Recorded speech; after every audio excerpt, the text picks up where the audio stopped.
यानी कि डिपोर्टेशन की धमकी किसको? मस्क को, जो कि एक सिटीजन है। ये भी धमकी दे दी थी ट्रंप ने ट्विटर पे मस्क को कि तुम अपने मिलिट्री पैसा खर्च करेंगे, हम बाहरी देशों से संबंध बनाने पैसा खर्च करेंगे। हम इस बिल के आने से जो टिप मिलती है, ओवर टाइम मिलता है, उस पर टैक्स नहीं देना पड़ेगा। ट्रंप ने ये बिल बोलता है ऐसा कि हेल्थ केयर में कटौती होंगी। नमस्कार दोस्तों, तो कैसे हैं आप लोग? स्वागत है आपका शिप्रोन यूट्यूब चैनल पर। तो शुरू करते हैं एक नया टॉपिक जिसके बारे में हम बात करने जा रहे हैं, वन बिग ब्यूटीफुल बिल। ये क्या है और ट्रंप की और इलॉन मस्क की लड़ाई क्या चल रही है? क्या इससे कोई हमें फर्क पड़ेगा? क्या इस बिल से कोई फर्क पड़ेगा? इस बारे में हम जानेंगे।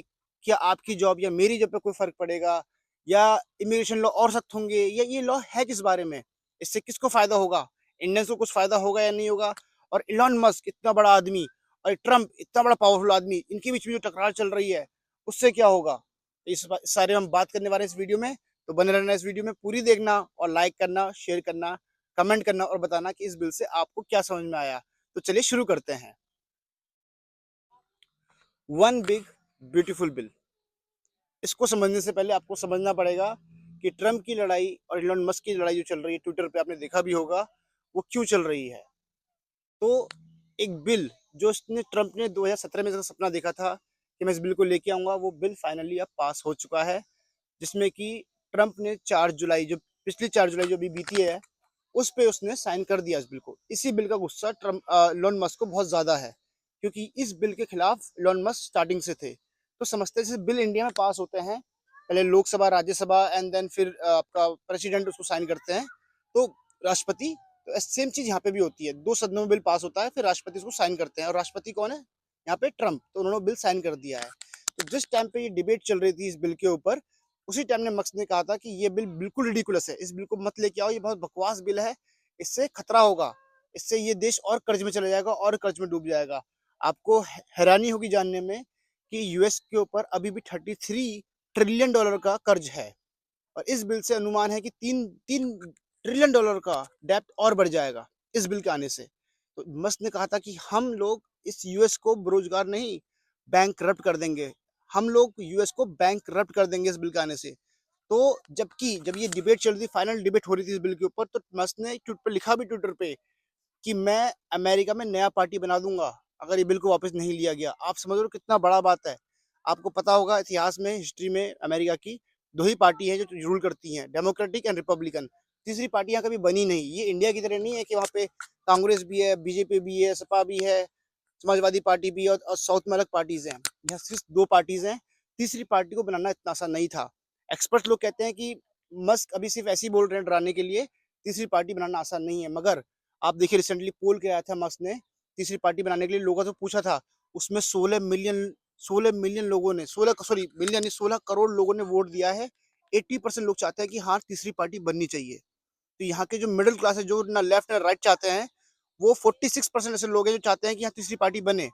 तो लोग कहते हैं इतना फंड कहाँ से आएगा? दुनिया का सबसे अमीर आदमी मस्क, जिसके पास 350 बिलियन का नेटवर्थ है, आपको लगता है उसको फंड की जरूरत है किसी की? मस्क के जो सपोर्टर्स हैं वो कहते हैं कि मस्क को पहले लोगों ने कहा था कि ये टेस्ला कार बना नहीं पाएगा, इलेक्ट्रिक कार बना नहीं पाया, उसने सबसे बढ़िया कार बनाई वर्ल्ड की, इलेक्ट्रिक कार टेस्ला। लोगों ने कहा कि स्पेस में कुछ कर नहीं पाएगा, उसने उसमें भी कर दिखाया। अब लोग कह रहे हैं कि पॉलिटिकल पार्टी में कुछ कर नहीं पाएगा, मगर वो उसमें भी कर लेगा। बट क्या आपको लगता है कि, मुझे क्या लगता है कि मस्क प्रेसिडेंट बनना चाहता है? नहीं। देखो, प्रेसिडेंट बनने के लिए रूल है यहाँ पे, आप सिटीजन हो वो काफी नहीं है, आपको यहाँ पैदा भी होना चाहिए। तो मस्क यहाँ पैदा नहीं हुए हैं। इससे पहले उनके पास कनाडा की नागरिकता थी, अब यूएसए की ले ली है। बट उस बेस पे वो प्रेसिडेंट नहीं बन सकते यहाँ पे, क्योंकि वो यहाँ पैदा नहीं हुए हैं। बट ये सब किस बिल के लिए, इसी सब क्यों लड़ाई हो रही है? बिल के चक्कर में। One bill beautiful bill. चलिए समझते हैं इस बारे में। तो ट्रम्प क्यों चाहते हैं इसको, इसमें है क्या? तो सबसे पहली बात जो आपके फायदे की है, मेरे फायदे की, वो है कि इस बिल के आने से जो टिप मिलती है, ओवर टाइम मिलता है, उस पर टैक्स नहीं देना पड़ेगा। तो ये जो लोअर क्लास लोग हैं, जो लोअर में, जैसे हम स्टूडेंट्स आते हैं F1 वीजा पे, जो जॉब करते हैं उबर में या रेस्टोरेंट में, जहाँ टिप मिलती है उस पर टैक्स देना नहीं पड़ेगा। तो एक तरफ से ये फायदे का सौदा है स्टूडेंट्स के लिए, या उन लोगों के लिए जो लोग छोटे लेवल पे जॉब करते हैं। इस मायने में ये उन लोगों के लिए बिल बहुत अच्छा है जो लोग टिप से अपना गुजारा करते हैं, छोटी मोटी जॉब से करते हैं, ओवर टाइम से करते हैं। ओवर टाइम इंजीनियर लोग भी, हम भी लोग करते हैं ओवर टाइम, जो L1 पे हैं, H1 पे हैं, तो उन लोगों के लिए फायदा भी है। अब दिक्कत कहाँ पे आ रही है? दिक्कत यहाँ पे आ रही है कि ट्रम्प ने बोला है इस बिल के थ्रू, ट्रम्प नहीं ये बिल बोलता है ऐसा कि हेल्थ केयर में कटौती होंगी। आपकी सब्सिडी जो मिल रही है, जो फूड की सब्सिडी मिल रही है, उसमें कटौती होगी। तो उससे अनुमान लगाया जा रहा है 11 मिलियन लोग इससे प्रभावित होंगे हेल्थ केयर में, जिनका हेल्थ केयर का जो उनको मिल रहा था गवर्नमेंट की तरफ से वो चला जाएगा। तो गवर्नमेंट यहाँ कटौती कर रही है हेल्थ केयर में। जो लोग रिटायरमेंट के बाद यहाँ रहते हैं हेल्थ केयर पे, उनको अफेक्ट पड़ेगा। जिनको सब्सिडी मिल रही है खाने की, जो लोग गरीब हैं उनको खाना नहीं मिलता, उनको फर्क पड़ेगा। तो ये दिक्कत है इस लॉ में। अब इन्होंने तीसरा क्या किया, जो सबसे बड़ा स्टेप लिया है वो लिया है कि उन्होंने कहा है कि हम अपने मिलिट्री पैसा खर्च करेंगे, हम बाहरी देशों से संबंध बनाने पैसा खर्च करेंगे, हम अपना जो इमिग्रेट लॉ है जो उसको और स्ट्रिक्ट करेंगे। तो मस्क का इसके खिलाफ था, क्योंकि सबसे बड़ा काम जो इस बिल ने किया आने से, इस बिल में ये है कि हम जितनी भी इलेक्ट्रिक सब्सिडीज हैं, इलेक्ट्रिक व्हीकल सब्सिडीज मिलती हैं, वो हम सब खत्म कर देंगे। और यहाँ तक ये भी धमकी दे दी थी ट्रंप ने ट्विटर पे मस्क को कि तुम सब्सिडी लेते हो गवर्नमेंट से, तुम्हारे पूरी कंपनी टैक्स उस सब्सिडी पे चलती है गवर्नमेंट की, और ये मैं बंद बंद कर दूं अगर तो तुम्हें जाना पड़ जाएगा वापस। यानी कि डिपोर्टेशन की धमकी किसको? मस्क को, जो कि एक सिटीजन है।